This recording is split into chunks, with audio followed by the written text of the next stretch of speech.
Hi gorgeous! Happy Frugal Friday to you! Since making the Urban Decay Color Correcting Fluids review video for you about a week ago, I've had a lot of questions about how the NYX color correctors compare with the Urban Decay ones. So I wanted to put together a side-by-side comparison for you, showing you how they apply to the face, how they look after blending them in, and what they ultimately look like after applying concealer and foundation over the top. And I'll let you make the judgment as to whether or not they are just as good as the Urban Decay ones, and if you can save a little bit of money and still get the same great results. Based off of the last video that I did about the Urban Decay Color Correcting Fluids, many of you had said you wanted to see what it would look like if I applied the color correctors on one side of my face with the foundation and concealer, and then just concealer and foundation on the other half of my face. So I'm more than happy to oblige. I will be showing you that in today's video, but first I wanted to show you what each of the color correcting fluids looked like on each half of my face side by side, and we'll see if there is a true difference between these two. I'll start here with the yellow one. So you can see in the tube,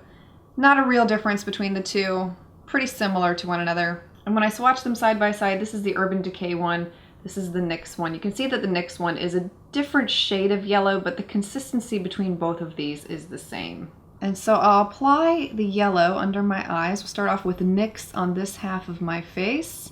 And if you missed the first video I did on color correctors, I will have it linked for you below. Yellow is used to counterbalance purple under eye circles, and so that's why I'm applying it here like this. And then I'll apply the Urban Decay one on this side, and using a makeup sponge to blend this underneath both eyes.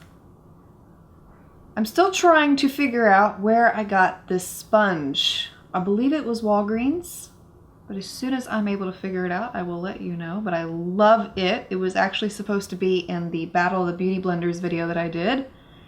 Somehow it got stuck in a bag somewhere. I didn't get to compare it, but I really, really love it. And after blending them into my skin, you can see that it canceled out a lot of the purple tones underneath my eyes, although the NYX side requires a little bit more, I feel like, because it's still peeking through. So I'm just going to take a little bit more and apply it over that purple area. And it could have been that I just didn't apply enough in the beginning, but the NYX one does really cover purple under eye circles. I'll show you how each of these swatch, since I didn't get to show you that before. This is the NYX one.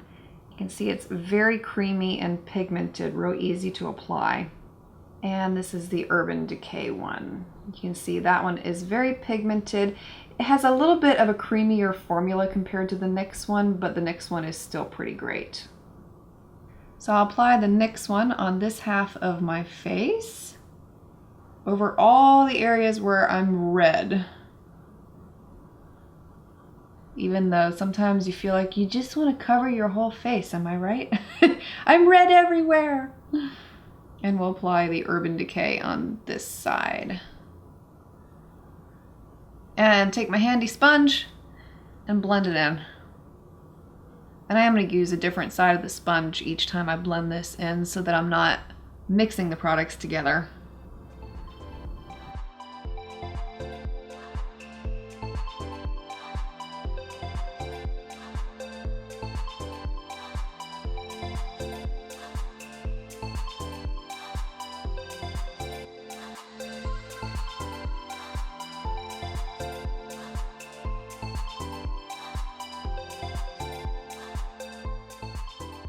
After blending them into the skin, there is a noticeable difference between each side. The Urban Decay side did blend in a little better. It's harder to detect after blending it in, whereas on the NYX side, you can still see the color correctors, especially the yellow right up here underneath my eye. And these are the final results with the concealer and foundation applied over the top of the color correctors. Now you tell me, could you tell which side is Urban Decay and which side is NYX if I hadn't shown you? Really hard to tell each of these sides apart. And despite the minor differences that I named out between each of these products, the results are exactly the same, and you still get the same great coverage at a much better price point with the NYX products. And ultimately, that's really what matters. Not spending a lot of money, but still getting really excellent results. And I feel like you do get that with NYX.